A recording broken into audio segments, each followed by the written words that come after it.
नमस्कार गाइस, मैं जितेंद्र एक बार आपका फिर से स्वागत करता हूं। दोस्तों, आज मैं एक बायोलॉजी का टॉपिक लेके आया हूं, वो भी आगे सीक्वेंस में।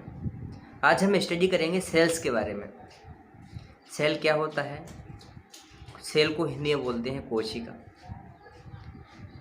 सेल एक बहुत ही इम्पोर्टेंट रखती है अपनी आप में एक बॉडीज़ के लिए, क्योंकि हमारा संपूर्ण जो बॉडी होता है वो सेल्स से ही मिलके बना होता है। सबसे पहले बात करते हैं कि what is the cell. Cell होता क्या है? Cell is the smallest unit of the living beings and it is the instructional and functional unit of living beings. Hindi में डिफाइन करके आपको बताता हूँ कि जो सेल होती है वो कोशिका की सबसे छोटी इकाई होती है, साथ ही साथ कोशिका शरीर की संरचनात्मक और कार्यात्मक इकाई के रूप में भी हम जानते हैं। दोस्तों, अगर बात करें सेल्स की तो सेल के जो 2 टाइप्स होते हैं, एक प्रोकैरियोटिक सेल होती है, एक यूकैरियोटिक सेल्स होती हैं।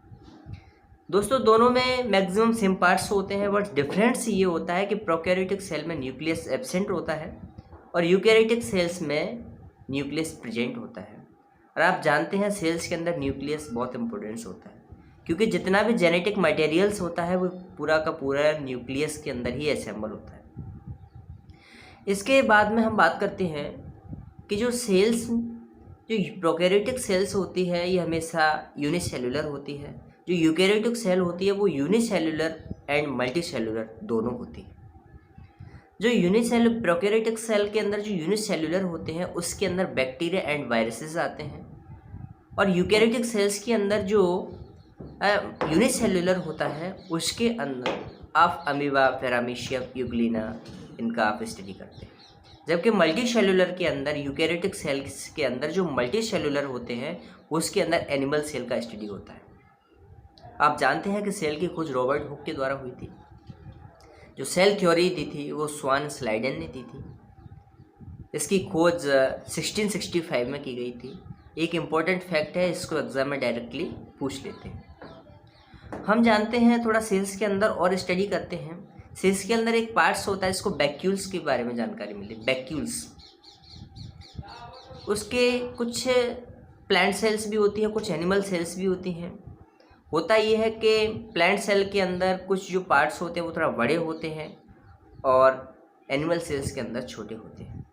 हम जानते हैं कि जो प्लांट सेल होती है, प्लांट सेल के अंदर सेल वॉल पाई जाती है, और जो सेल वॉल होती है वो सेलुलोज की बनी होती है। जो फंगस होते हैं, फंगस में जो सेल वॉल होती है वो भी काइटिन की बनी होती है। क्योंकि हम जानते हैं कि एनिमल सेल्स के अंदर कभी भी सेल वॉल नहीं प्रेजेंट होती, ओनली सेल मेम्ब्रेन होती है। सेल मेम्ब्रेन में पूरा साइटोप्लाज्म भरा हुआ होता है जो कि द्रवीय पदार्थ होता है। उसके अंदर न्यूक्लियस भी होता है। न्यूक्लियस के अंदर न्यूक्लियोप्लाज्म होता है।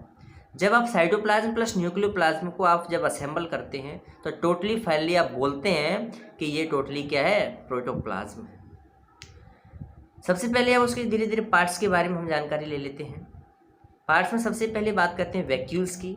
वैक्यूल्स अधिकांशतः प्लांट सेल में पाया जाता है, वो भी वेरी बिग साइज में, जबकि एनिमल सेल्स के अंदर जो वैक्यूल्स होते हैं वो बहुत स्मॉल या एब्सेंट होते हैं। वैक्यूल सेल का जो प्रमुख काम होता है, जो फूड मटेरियल होता है उसको स्टोर करके अपने पास रखता है।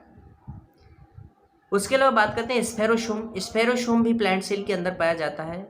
इसका भी जो वर्क रहता है वो भी storage of food material and energy materials को स्टोर करके रखता है। हम बात करते हैं न्यूक्लियस होता है। न्यूक्लियस के बारे में अगर बात करें तो इसमें वो सारे जेनेटिक मटेरियल्स होते हैं जो एक माता पिता से हमें प्राप्त होते हैं, जैसे डीएनए हुआ, आरएनए हुआ, क्रोमोसोम्स हुए, वो सारी चीज़ न्यूक्लियस के अंदर पाए जाते हैं। जो गोल्गी बॉडीज़ होता है, ये गोल्गी बॉडीज़ का भी प्रमुख वर्क ये होता है कि जो मटेरियल होते हैं उन मटेरियल का जो पैकेजिंग और उसको पूरा सेटलमेंट करके बॉडीज़ के अंदर रखता है।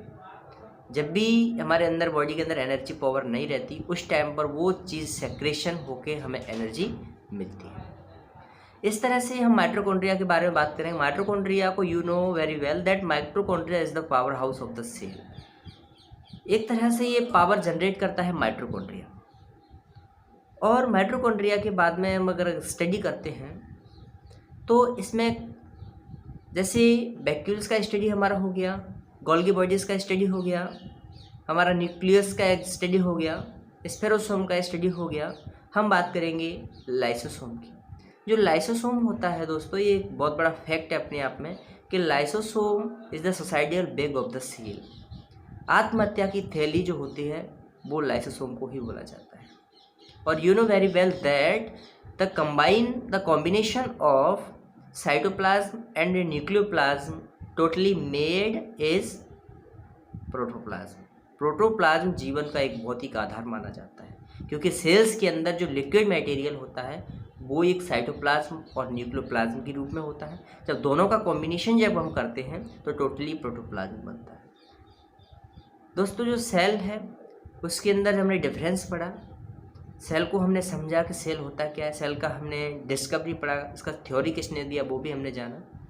इस तरह से जो इम्पोर्टेंट फैक्ट है वो कहीं ना कहीं हमारे कॉम्पिटिटिव एग्जाम में अधिकतर पूछे जाते हैं। कभी कभी क्वेश्चन डायरेक्टली पूछ लेते हैं, when was discovered of cell, cell का डिस्कवरी कब हुई था, तो सन 60-65 में हुआ था।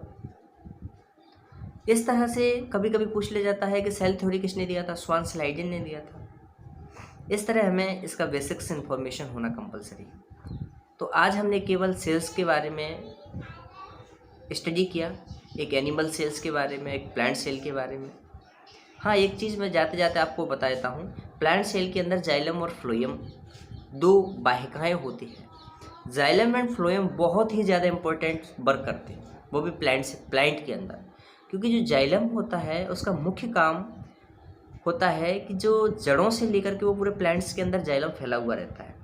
और पतली एक धागनुमा संरचना होती है जो कि जड़ से वाटर एब्जॉर्बेशन करके उस वाटर को संपूर्ण प्लांट के अंदर पहुंचाना केवल जाइलम का वर्क होता है।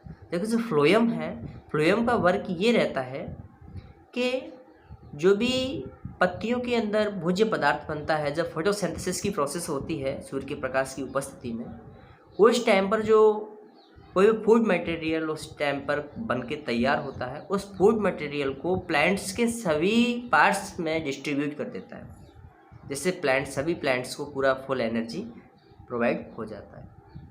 इस तरह जाइलम और फ्लोएम का भी पौधे के लिए बहुत बड़ा इम्पोर्टेंस होता है। जाते जाते मैंने आपको यह भी डिस्कस इसका करके बता दिया। तो दोस्तों ये जो वीडियो है बायोलॉजी का सेकंड पार्ट है। यदि आपको ये वीडियो अच्छा लगे तो इसको लाइक करें, सब्सक्राइब करें और चैनल पर लगातार जुड़े रहिए। आज के लिए सिर्फ इतना ही, मिलते हैं नेक्स्ट टॉपिक के साथ नेक्स्ट वीडियो में। Okay bye, thank you most welcome.